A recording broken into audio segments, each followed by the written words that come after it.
Sudden emergency ಬಂದಿದ್ರು ಇಲ್ಲಿಂದ shift ಮಾಡಕ್ಕೆ ಏನು ತೊಂದರೆ ಇಲ್ಲ, ವ್ಯಾನ್ ಇದೆ.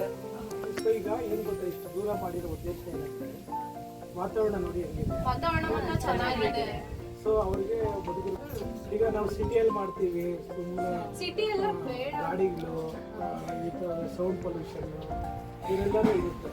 ಸೊ ಇದೆಲ್ಲ ಪೀಸ್ಫುಲ್ ಆಗಿರುತ್ತೆ. ಈಗ ನೀವು ಒಂದು ಕ್ವಶನ್ ಕೇಳಿದ್ರೆ ಸಡನ್ಲಿ ವ್ಯಾನ್ ನಡೆಸಿರುತ್ತೆ. ಇದು ನಡೆಸ್ತಿರೋದು ಬಂದು ಮಾನಸ್ ಹಾಸ್ಪಿಟಲ್ ಅವರು ನಡೆಸ್ತಿರೋದು, ಸೊ ಅವ್ರಿಗೆ ಹೆಲ್ತ್ ರಿಲೇಟೆಡ್ ಏನು ನಮ್ಗೆ ತೊಂದರೆ ಇಲ್ಲ. ಡಾಕ್ಟರ್ ನಡೆಸಿದ್ರೆ ಏನಿದೆ ಎಲ್ಲ ಪ್ರಿಕಾಷನ್ಸ್ ಇಲ್ಲೇ ಇರುತ್ತೆ, ಟ್ಯಾಬ್ಲೆಟ್ಸ್ ಎಲ್ಲ ಪ್ರತಿಯೊಂದು ಇರುತ್ತೆ. ತುಂಬ ಮೈನರ್ ಪ್ರಾಬ್ಲಮ್ ಆಯಿತು ಅಂದರೆ ಮಾತ್ರ ನಾವು ವ್ಯಾನ್ ಕೊಟ್ಟಿದ್ದಾರೆ ಆಶ್ರಮದಿಂದ ಓಮ್ನಿಗೆ. ಸೊ ಓಮ್ನಿಗೆ ಹಾಕ್ಕೊಂಡು ನಾವು ಹಾಸ್ಪಿಟಲ್ಗೆ ಕ್ಲಿಯರ್ ನೋಡ್ಕೊಳ್ತೀವಿ.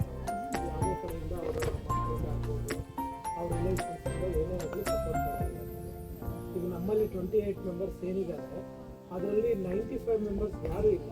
95% ಮೆಂಬರ್ಸ್ಗೆ ಅವ್ರಿಗೆ ಯಾರೂ ಇಲ್ಲ, ಯಾವ ರಿಲೇಷನ್ಸು ಇಲ್ಲ, ಯಾವ ನೆಂಟರು ಇಲ್ಲ, ಯಾವ ಸ್ನೇಹಿತರು. ಸೊ ಈಗ ಇಲ್ಲಿ ಬಂದಿರೋರು ಎಂಥವ್ರು ಇದ್ದಾರೆ, ಅವ್ರ ಕಷ್ಟ ನೋಡೋಕ್ಕಾಗದೆ ಪಬ್ಲಿಕ್ ಮತ್ತು ಪೊಲೀಸ್ ಅವರು ಕರ್ಕೊಂಡ್ಬಂದು ಬಿಟ್ಟಿರೋ ಅಂಥವ್ರು ಇಲ್ಲಿದ್ದಾರೆ. ನಾವು ಏನು ಮಾಡಿದ್ದೀವಿ, ಸೇಮ್ ಈಗ ಮನೆಯಲ್ಲಿ ಯಾವ ಥರ ಇರ್ತಾರೆ ಅದೇ ಥರನೇ ಇರ್ತಾರೆ. ನಾವು ಯಾವುದೇ ಥರ ಅವ್ರಿಗೆ ರಿಸ್ಟ್ರಿಕ್ಷನ್ಸ್ ಇಟ್ಟಿಲ್ಲ.